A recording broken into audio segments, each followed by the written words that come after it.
اعوذ باللہ من الشیطان الرجیم بسم اللہ الرحمن الرحیم۔ فروغ دین، ہمارے جو دروس چل رہے ہیں یہ بیسک معلومات کے حوالے سے چل رہے ہیں۔ اس سے پہلے ہماری ایک ویڈیو وہ اصول دین کے حوالے سے تھی کہ جن کا جاننا اور عقیدہ رکھنا ہر مسلمان کے اوپر ضروری ہے۔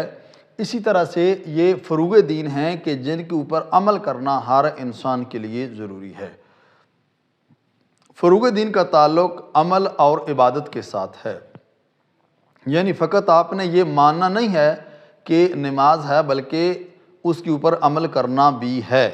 فقط یہ کافی نہیں ہے کہ انسان روزے کو مان لے، بلکہ ضروری ہے کہ روزے کے اوپر عمل بھی کرے، یعنی روزہ رکھے۔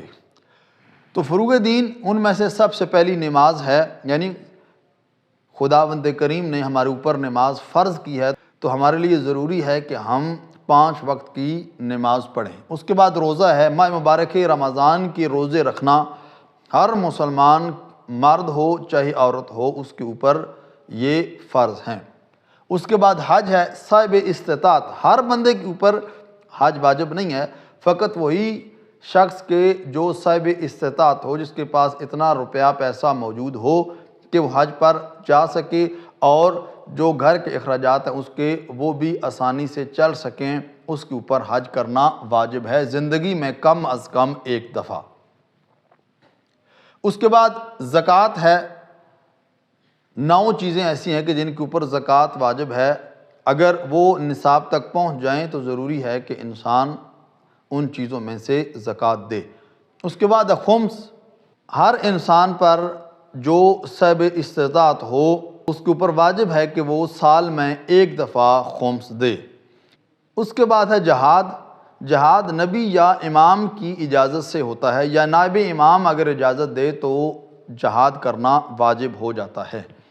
اس کے بعد امر بالمعروف، یعنی نیکی کا حکم دینا۔ نیکی کا حکم دینا جو دین کے ساتھ تعلق رکھتے ہیں افراد، مولانا حضرات، فقط انہی کے اوپر واجب نہیں ہے بلکہ ہر شخص کے اوپر واجب ہے کہ وہ دوسروں کو نیکی کی تلقین کرے، خود بھی اچھے کام کرے اور دوسروں کو بھی اچھے کاموں کی طرف راغب کرے۔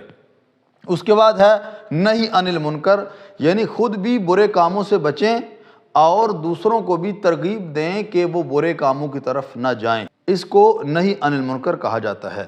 اس کے بعد ہے تولا، یعنی اللہ، رسول اور اہل بیت رسول سے دوستی رکھنا اور جو ان کے چاہنے والے ہیں ان سے بھی دوستی رکھنا، اور وہ احکام جو خداوند کریم نے نبی اور امام کے ذریعے ہم تک پہنچائے ہیں ہم ان کے اوپر عمل کریں۔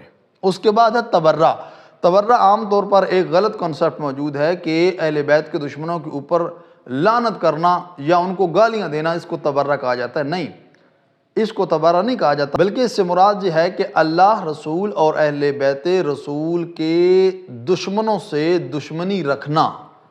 دشمنی سے مراد ان کو گالیاں دینا نہیں ہے، بلکہ وہ کام جو انہوں نے کی ہیں ہم ان سے بیزاری کا اظہار کریں اور وہ کام انجام نہ دیں، اس کو تبرہ کہا جاتا ہے۔ گالیاں دینا یہ تبرہ نہیں ہے۔ دعا ہے خالق کائنات کی بارگاہ میں خداوند کریم ہم سب کو احکام الہیہ کے مطابق زندگی گزارنے کی توفیق عطا فرمائے۔